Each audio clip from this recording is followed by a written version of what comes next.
नमस्कार दोस्तों, मैं भास्कर मिश्रा स्वागत करता हूं आप सभी का हमारे चैनल वाईफाई स्टडी स्टूडियोज पर which is a part of an academy. सबसे पहले और सबसे खास बात दोस्तों, सामने आपको कोड दिख रहा होगा मिश्रा 10। इसका इस्तेमाल करिए क्योंकि इससे मिलेगा आपको 10% की तूफानी छूट।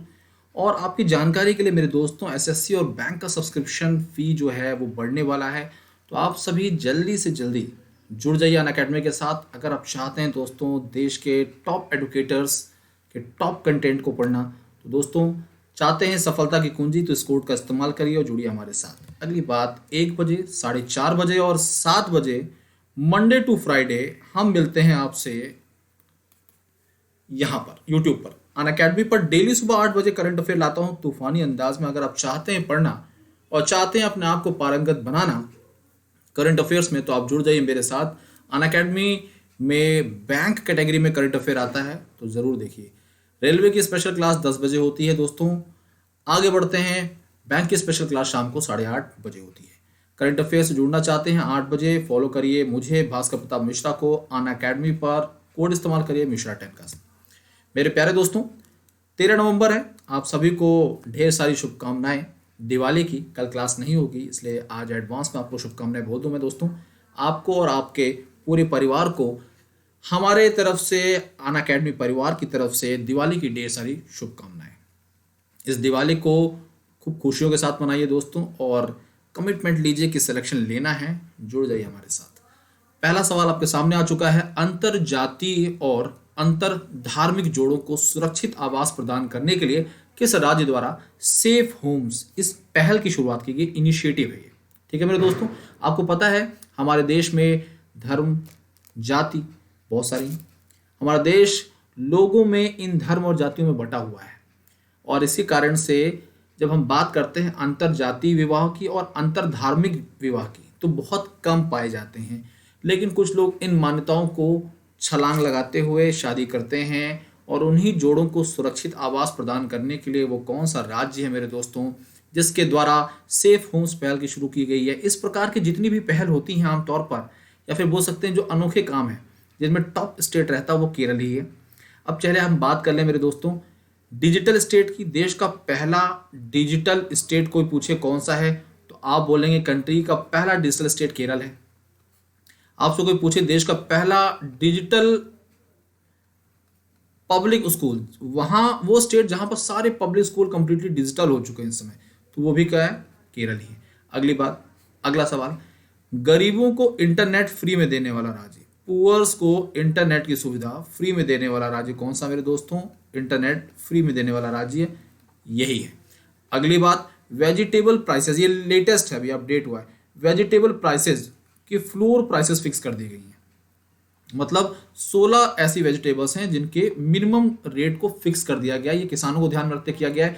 जो भी उनकी प्रोडक्शन कॉस्ट है 20% ज्यादा बढ़ाकर, इससे किसानों को फायदा मिलेगा। आगे आपका कोई फायदा नहीं है, किसानों को फायदा है।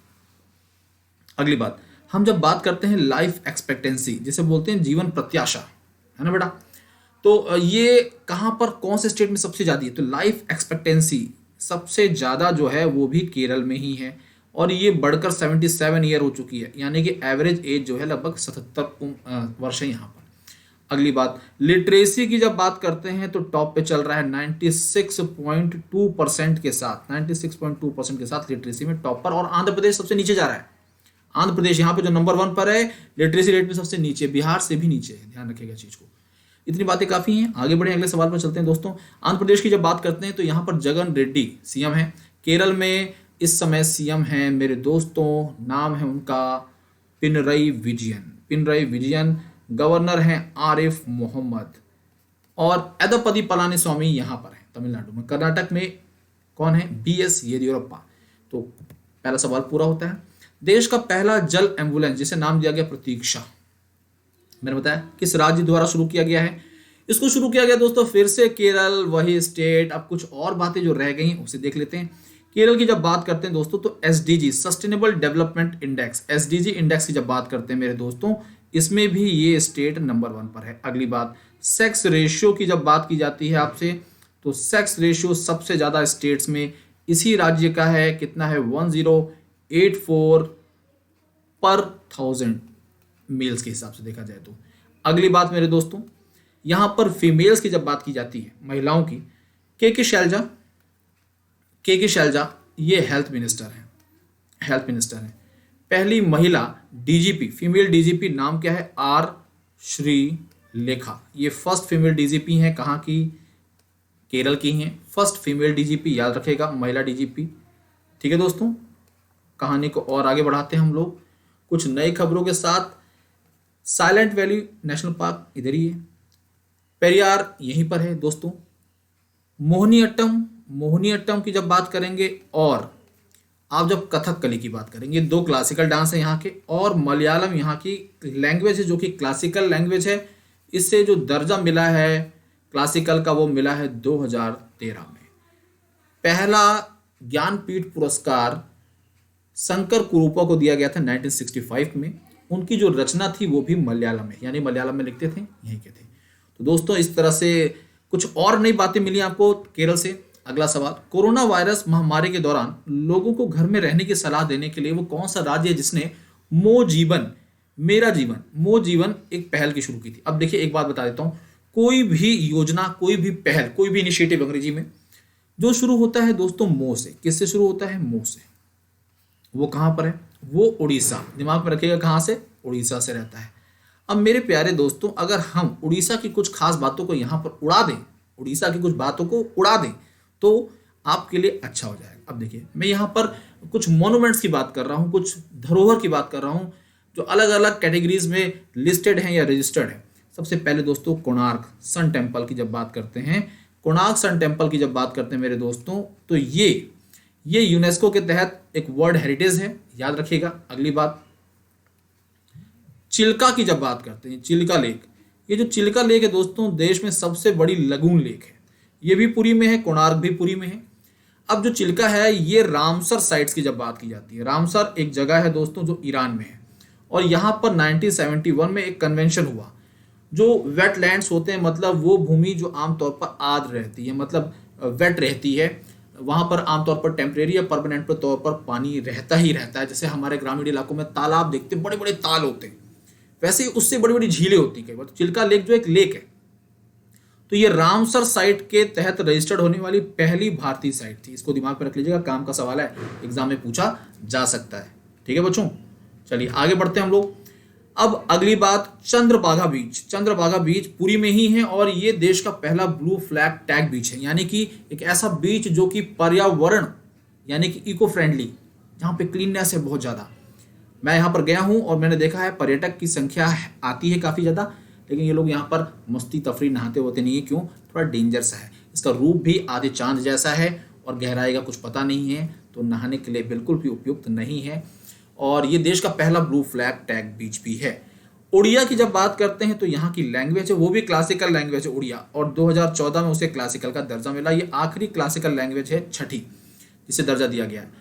यहाँ पर ओडिसी क्लासिकल डांस भी है, इसको भी दिमाग में रखिएगा दोस्तों। हीराकुड डैम यहीं पर है जो कि महानदी पर है, सबसे लंबा डैम है। और कटक शहर जो है, कटक जो है मेरे दोस्तों, वो ही महानदी के किनारे ही बसा हुआ है।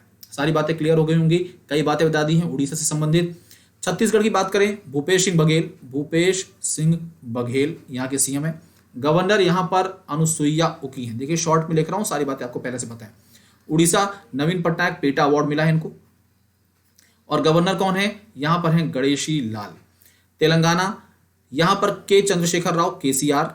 गवर्नर कौन है? फीमेल है, तमिलिसाई सौंदरराजन, शॉर्ट में लिख रहे हैं टीएसआर। पार्टी कौन सी इनकी? तेलंगाना राष्ट्र समिति। रायतू बंधु स्कीम बहुत ही पॉपुलर स्कीम है, वो यहीं से स्टार्ट हुई थी। झारखंड की जब बात करते हैं, हेमंत सोरेन यहाँ पर सीएम है। गवर्नर है द्रौपदी मुर्मू।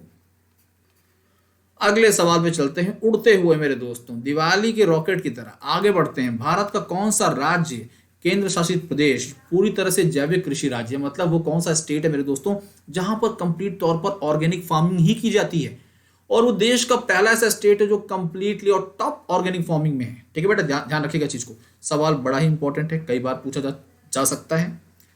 उस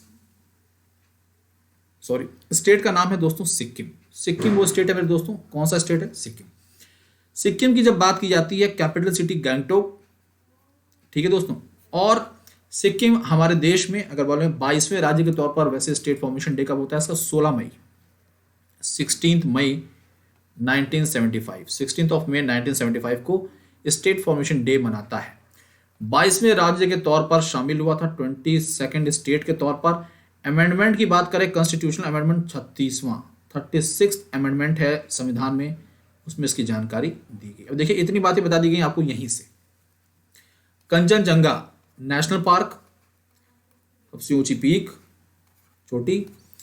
और कंचनजंगा की जब बात करते हैं दोस्तों नेशनल पार्क की, ये यूनेस्को के मिक्स कैटेगरी में एक हेरिटेज के तौर पर लिस्ट है। इकलौता साइट हमारे देश का जो मिक्स कैटेगरी का है और यूनेस्को की विश्व धरोहर की लिस्ट में शामिल है। यूनेस्को का हेडक्वार्टर पेरिस में है, प्रेसिडेंट ऑड्रे अज़ाउले फ्रांस से है। ठीक है बच्चे, कहानी को आगे बढ़ाते हैं, चलते हैं सिक्किम की और कुछ बातों की बात करें। नाथुला दर्रा यहीं पर है, जो कि 1962 की जब बात करते हैं चाइना इंडिया वॉर के दौरान इसे बंद कर दिया गया था। उसके बाद वापस कब ओपन हुआ है? ये ओपन हुआ है दोस्तों 2006 में जाकर, जब चाइना और भारत के बीच में व्यापारिक संधियां हुई हैं, व्यापारिक समझौते हुए हैं, उसके बाद ये आगे बढ़ा है। गोवा की जब बात की जाती है बेटा, गोवा में इस समय सीएम प्रमोद सावंत हैं, शॉर्ट में लिख रहा हूं। और गवर्नर की जब बात करेंगे तो अतिरिक्त प्रभार दिया गया है भगत सिंह कोश्यारी को। Arunachal Pradesh CM Pema Khandu, governor BDM, bat का नाम नहीं बता रहा हूं, बीडी मिश्रा जी हैं। ठीक है, नगर वन स्कीम यहीं से स्टार्ट की गई, यहीं की कैपिटल से नगर वन स्कीम की शुरुआत की गई थी, कैपिटल सिटी से, ईटानगर से। ठीक है दोस्तों, याद रखिएगा। और अभी हाल में ही जोगिंदर सिंह मेमोरियल, वो यहीं के एक पास यानी कि पहाड़ी दर्रा जो है वहां पर इसे इनॉग्रेट किया गया है, उसका नाम है बोमला।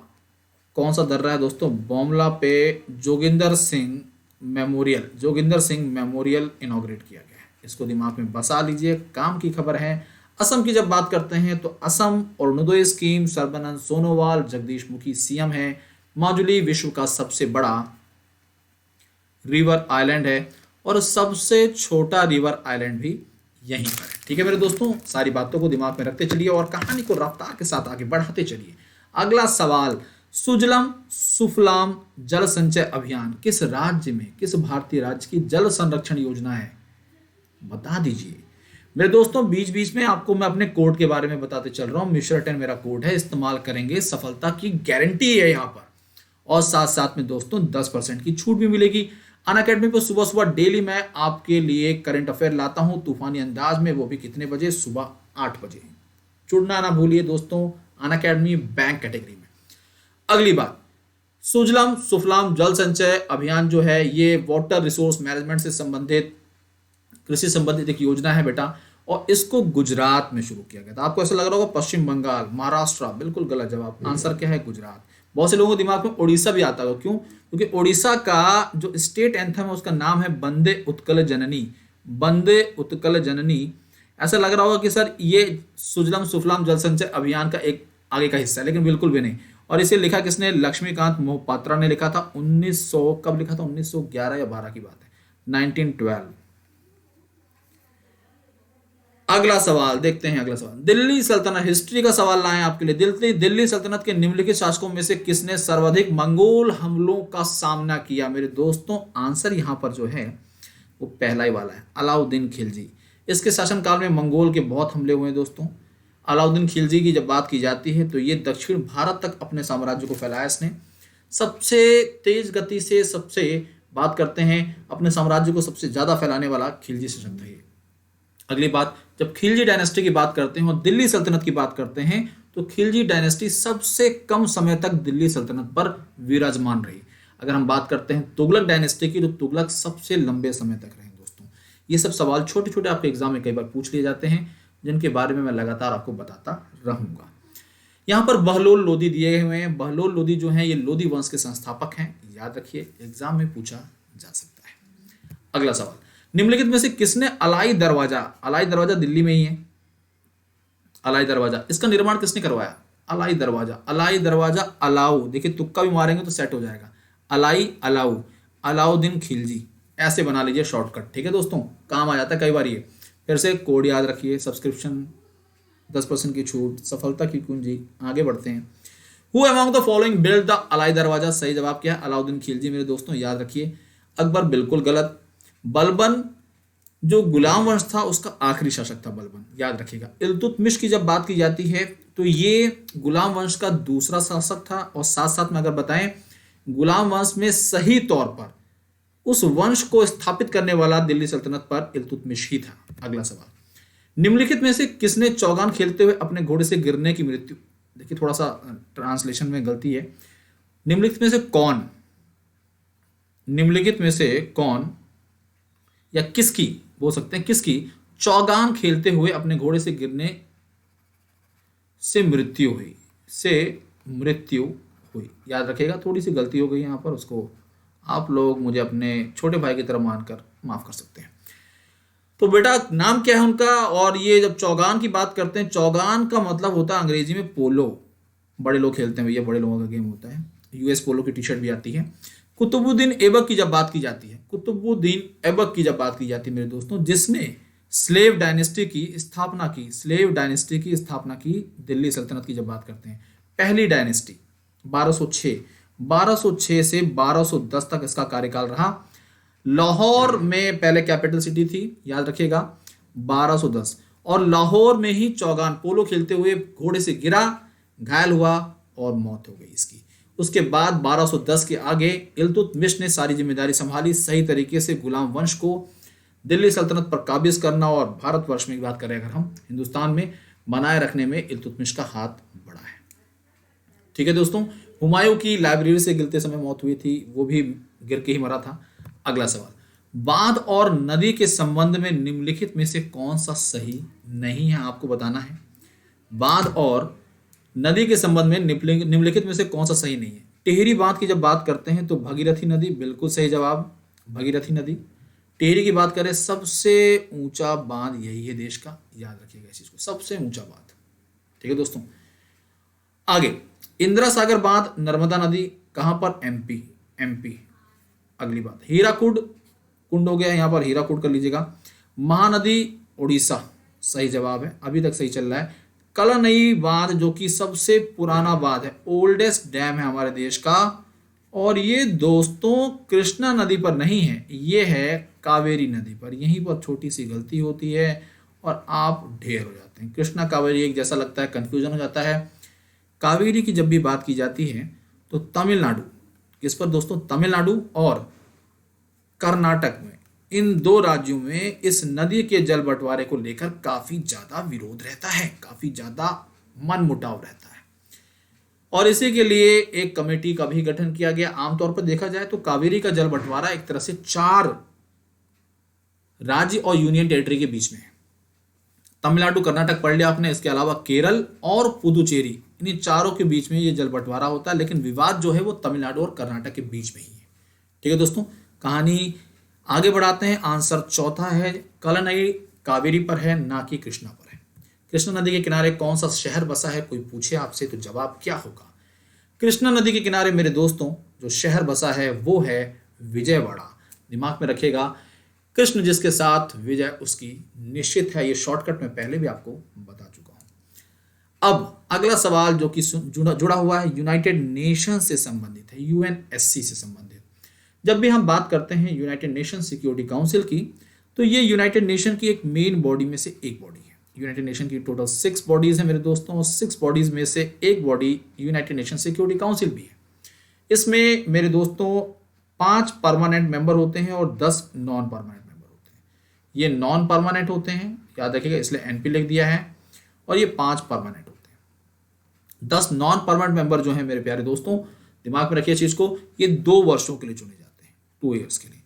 भारत जून 2020 से पहले कुल यहां पर 7 बार चुना जा चुका था, लेकिन जून 2020 में भारत ने यहां पर फिर से अपनी सदस्यता पूर्ण बहुमत के साथ पाली है, और इंडिया अब यहां पर 8वीं बार चुना गया है। 8th टाइम इंडिया को यूनाइटेड नेशन की सिक्योरिटी काउंसिल के नॉन परमानेंट मेंबर के तौर पर चुन लिया गया है, ये दिमाग में रखिएगा दोस्तों। और 2021 में अगस्त महीने में प्रेसिडेंशियल शिप भी भारत के पास आएगी। लेकिन भारत के अलावा और भी कई देश हैं जिनको यहां पर नॉन परमानेंट मेंबर के तौर पर जगह मिली है। वो कौन कौन से देश हैं? देखिए, पहले तो नॉर्वे याद रखिएगा, Norway, Mexico, Norway, Mexico, Ireland, Ireland, और अगला सवाल, अगला जवाब जो केन्या का है, क्या है दोस्तों? केन्या। ये चार और कंट्री हैं, चार और कंट्री हैं, शॉर्टकट दिमाग में रख लीजिए इसका। देखिए, मैक्सिको, नॉर्वे को अलग रखिए और आयरलैंड और केन्या को अलग रखिए। इंडिया यहाँ पर 8वीं बार चुना गया है यूनाइटेड नेशन में। यूनाइटेड नेशन की जब भी बात की जाती है दोस्तों, 5 बॉडीज जो हैं उनके हेडक्वार्टर तो न्यूयॉर्क में है। इकलौती बॉडी जिसका नाम है ICJ, international court of justice, इसका हेडक्वार्टर द हेग में है। और द हेग मेरे दोस्तों कहाँ पर है? ये है नीदरलैंड्स में, जिसका पुराना नाम हॉलैंड हुआ करता था। 2020 जनवरी के महीने में ऑफिशियल तौर पर हॉलैंड हर कागज में, हर जो दस्तावेज होते हैं सरकारी, उसमें नीदरलैंड्स के नाम पर जाना जाएगा। Capital city Amsterdam, currency euro है, याद रखिएगा दोस्तों, काम की बात है, एग्जाम में पूछा जा सकता है। ये इस वाले हिस्से से एग्जाम में सवाल बन सकता है। इंटरनेशनल कोर्ट ऑफ जस्टिस में दलवीर भंडारी भारतीय जज हैं, ये भी याद रखिएगा। टोटल जज की संख्या 15 होती है, आईसीजे में 15 होती है। और इस समय जो प्रेसिडेंट हैं आईसीजे के, वो सोमालिया के हैं। कमेंट बॉक्स में नाम बताइएगा, नाम क्या है उनका? सोमालिया के, ठीक है बेटा। टोटल यानी कि सही जवाब क्या है? कुल कितने नॉन परमानेंट मेंबर? 5 देशों को चुना गया है। अगला सवाल, वो कौन सा राज्य है जो कि मनरेगा की जब बात की जाती है, Mahatma Gandhi National Rural Employment Guarantee Act, जो कि 2 फरवरी 2006 को आया देश में, 2 फरवरी 2006 को हमारे देश में आया दोस्तों। जब बात की जाती है तो अगली बात बताया दोस्तों आपको, इसके तहत 2020 में सबसे ज्यादा रोजगार देने वाला राज्य कौन सा है? पहली रिपोर्ट आई थी तो छत्तीसगढ़ चल रहा था, लेकिन दूसरी रिपोर्ट में उत्तर प्रदेश ने बाजी मार ली और यूपी इस समय टॉप पर चल रहा है मेरे दोस्तों। और इसके अलावा एक योजना है जिसका नाम है स्वनिधि, जो कि इस लॉकडाउन में स्ट्रीट वेंडर्स के लिए हमारी सरकार द्वारा शुरू की गई 10,000 रुपये की राहत सहायता दी जाती है इसमें। स्वनिधि योजना में सबसे ज्यादा लोन डिसबर्समेंट कौन से राज्य द्वारा किया गया है? तो आप बोलेंगे लोन सबसे ज्यादा बांटा गया है यूपी द्वारा, उत्तर प्रदेश द्वारा। और रजिस्ट्रेशन सबसे ज्यादा कहां पर हुए थे? एमपी में हुए थे, इसको भी याद रखिएगा। यूपी की कुछ खास बात, एक तो इंटरनेशनल एमएसएमई जो मीट हुई वो लखनऊ में ही हुई है। एमएसएमई मीट जो हुई है इंटरनेशनल, वो लखनऊ में ही हुई है। डिफेंस एक्सपो की जब बात करेंगे तो वो भी लखनऊ में हुआ है 2020 का, इसको भी दिमाग में और किडनी में बसा लीजिए, कहाँ पर हुआ है? लखनऊ में हुआ है। वृक्षारोपण एक अभियान था जो कि प्लांटेशन से संबंधित था। विश्व में सबसे ज्यादा पेड़ एक दिन में लगाने का रिकॉर्ड उत्तर प्रदेश के खाते में आ गया है और ये Guinness book of world record में भी रजिस्टर्ड हो चुका है। सीएम योगी आदित्यनाथ और गवर्नर आनंदीबेन पटेल हैं। होप सो आपको सारी बातें मेरी समझ आ रही होंगी। छत्तीसगढ़ के सीएम का नाम कोई पूछे क्या है तो बोलेंगे भूपेश सिंह बघेल। BSB governor Anusuiya Uikey. मैं बार बार इसलिए बोलता हूं कि बार बार चीजों को रिपीट करते रहेंगे तो किडनी में बातें बैठ जाएंगी। राजस्थान अशोक काला, याद रखेगा, अशोक गहलोत और कलराज मिश्रा। एमपी एसएससी की खबरें कहां पर हैं? एबी पे, आनंदीबेन पटेल, शिवराज सिंह चौहान, आनंदीबेन पटेल। अगला सवाल, which actor has been made the brand ambassador? Brand ambassador मेरे दोस्तों बनाया गया है उनको खादी के लिए बिहार में। अब वो कौन सा बिहार का एक्टर है जो लगातार वेब सीरीज पर छाया हुआ है तूफानी अंदाज में मेरे दोस्तों? उसका नाम क्या है? नवाजुद्दीन सिद्दीकी, आयुष्मान खुराना, राजकुमार राव और वो है कालीन भैया पंकज त्रिपाठी। ठीक है दोस्तों, ये सब सवाल भी कई बार एग्जाम में, खासकर वो बच्चे जो बिहार के एग्जाम दे रहे होंगे उनके एग्जाम में ये सवाल तो आना तय है, आता जरूर है। दिवाली की शुभकामनाएं साथ में लेते चलिए दोस्तों। ठीक है बच्चे, अच्छे से दिवाली मनेगा, बी सेफ एंड हैप्पी। ठीक है बच्चे, दिमाग में रखिए चीज को। Wish you all a very happy and safe Diwali, ऐसे तो बोलते हैं अंग्रेजी में। आप सभी को दिवाली की ढेर सारी शुभकामनाएं। इस कोड को दिमाग में रखिएगा, मिश्रा 10। और डेली सुबह करंट अफेयर पढ़ने के लिए मेरे साथ 8 बजे अनअकैडमी पर बैंक कैटेगरी में जुड़ जाया करिए। विच इंडियन स्टेट या फिर यूनियन टेरिटरी जिसने एक इंटीग्रेटेड फ्लड वार्निंग सिस्टम नाम लॉन्च किया है, उसका नाम है आई फ्लो।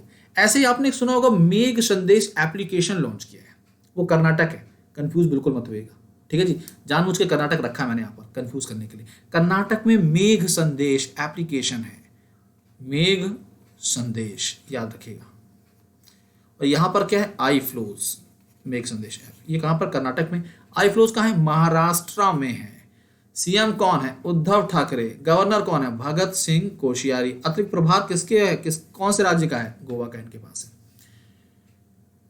महाविकास अघाड़ी, ये वो गठबंधन है जो खिंच रहा है कहां पर, महाराष्ट्र में, महागठबंधन जिसे बोल सकते हैं। उड़ीसा में नवीन पटनायक, केरल में है इस समय पिनराई विजयन। होप सो सारी बातें आपको समझ आ रही होंगी। अगर सेशन अच्छा लग रहा है दोस्तों, बीच बीच में थम्स अप करते चला करिए, अच्छा लगता है हमें भी, ठीक है दोस्तों। तो मिशा 10 मेरा कोड है। कहानी को आगे बढ़ाते हैं, सेशन को समाप्त करने का समय आ चुका है प्यारे मित्रों। Bhaskar Pratap Mishra is my name, याद रख लीजिए इसको। अनअकैडमी पर फॉलो कर लीजिए। करंट अफेयर 8 बजे, कोड मिश्रा 10 रपट के इस्तेमाल करिए। फी बढ़ने वाली है बैंक और एसएससी की, तो क्यों देरी करना, इस कोड का इस्तेमाल करिए, जुड़ जाइए। ईएमआई की फैसिलिटीज भी अवेलेबल हैं, आप जुड़ सकते हैं हमारे साथ दोस्तों। आज के लिए इतना काफ़ी है। लाइक करिए, शेयर करिए और सब्सक्राइब करिए अगर सब कुछ सही लग रहा है तो। आज के लिए इतना काफ़ी है। जय हिंद, जय भारत मेरे दोस्तों, धन्यवाद, थैंक्स अ लॉट।